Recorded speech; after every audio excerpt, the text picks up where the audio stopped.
So back to psychologists. What do psychologists do? Well, they do two things, hopefully. They have to do both of these to be successful. They have to pursue scientific truth, and they have to pursue careers. Now, the problem is that pursuing a career and pursuing scientific truth are not the same thing. And so, primarily, people focus on pursuing their career, and secondarily on scientific truth. And maybe it has to be that way. It's possible that it has to be that way.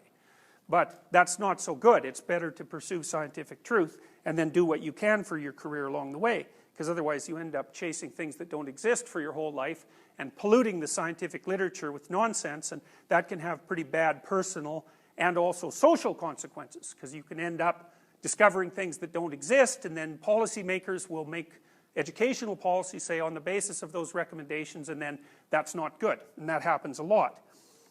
So here's how you pursue scientific truth. Well, the first thing, and I'm not saying this is the only way of defining reality. You know, we've talked about the phenomenologists, for example, and the phenomenologists talk about reality as lived, right? So it's a reality that encompasses your entire experience, emotions, motivations, dreams, all the things that are subjective plus the objective world. That isn't how it works in science. There's a rule in science, and one of them is, if your phenomena can't be defined well enough to measure it, then it doesn't exist scientifically. And so that's the first rule. You have to come up with a measurement tool for your concept. So, and I'll tell you why that's important a little bit later.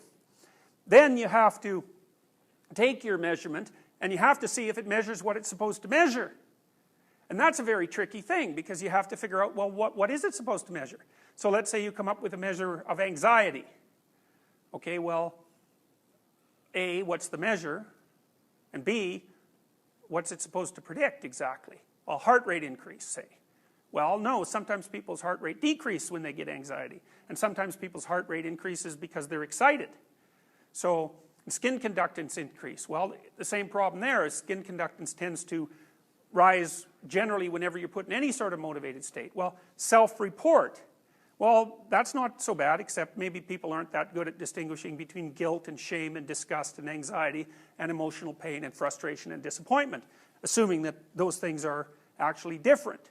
So it's a complicated problem to design a measure and then to determine whether it measures anything, and also to determine whether or not it measures what it's supposed to measure. And you do that.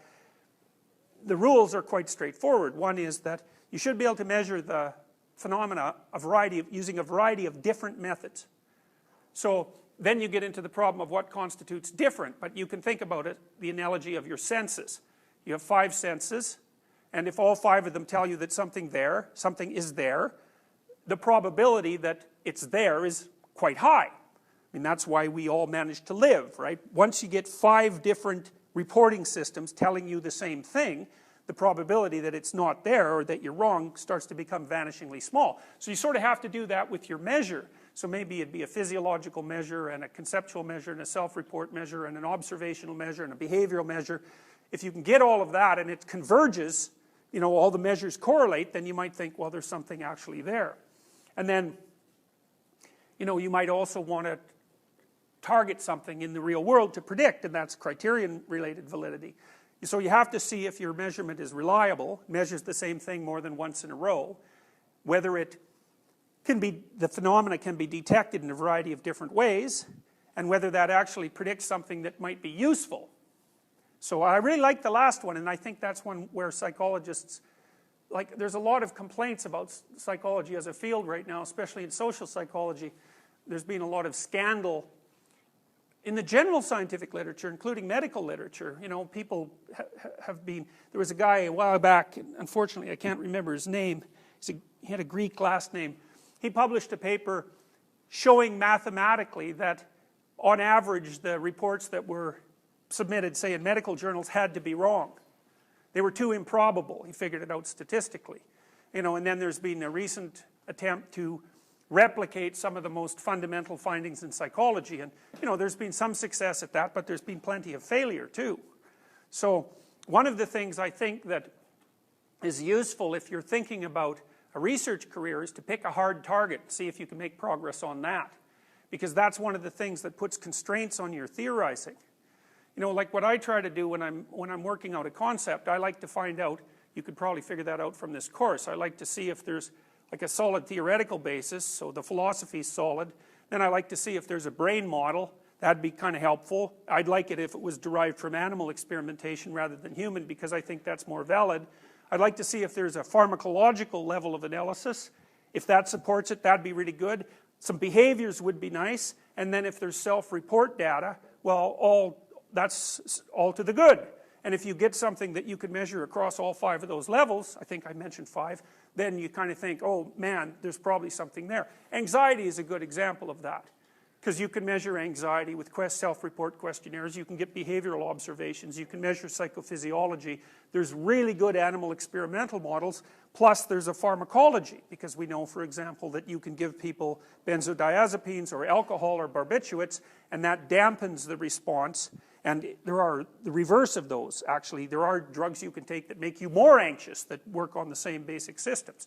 So you might think a lot of that's been Jeffrey Gray's work, or the stuff he's summarized.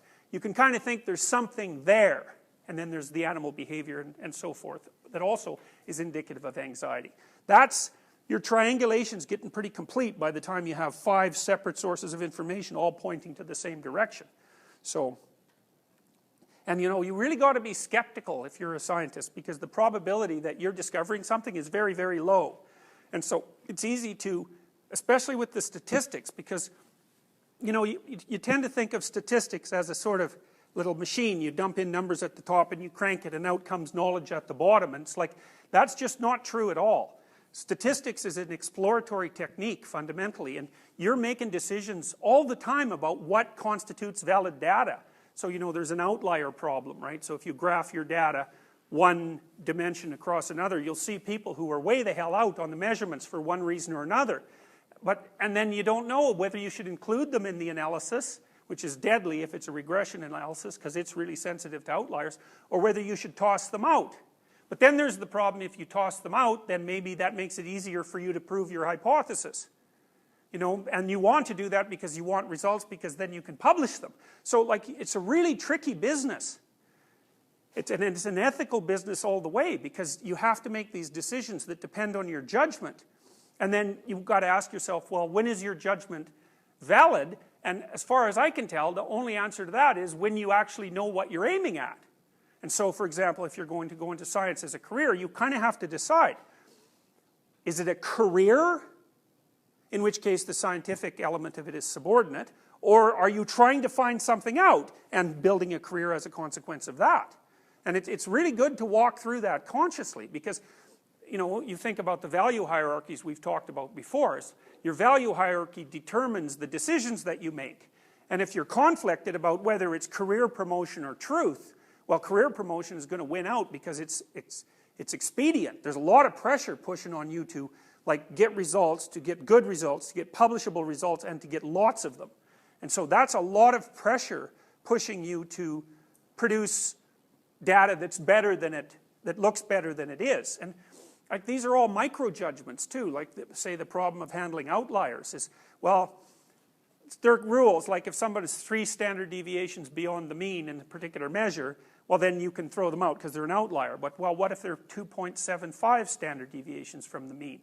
It's like, and there's only one of them, so they stick way out there. Or even 2 standard deviations. It's like, how do you know when to get rid of them? And the answer is, you have to use your judgment so that you're modeling the data in the best way possible. And one of the ways that I sort of protect myself against that, and my students, is I tell them to use their statistics destructively, which means, okay, you got a result, see if you can make it go away. Fiddle with the data till it goes away. See how hard that was. Or can you get the same result using 3 different approaches, 3 different statistical approaches? You know, different cutoffs and so forth. If you play with it multiple ways, does your result only come out once? If that's the case, well, maybe it's not there. If you can make it go away, maybe it's not there. And you know, that's hard on the students, because I had one student in particular, he must have done 8 studies. A lot of them were replications. He'd get a result and then we'd try to replicate it and it wouldn't replicate. And so, you know, he did that for like 4 years. He never got anything that would replicate. And he could have published, because I could have let him publish before he replicated, but, well, the problem with that is then you set up these red herrings that people chase.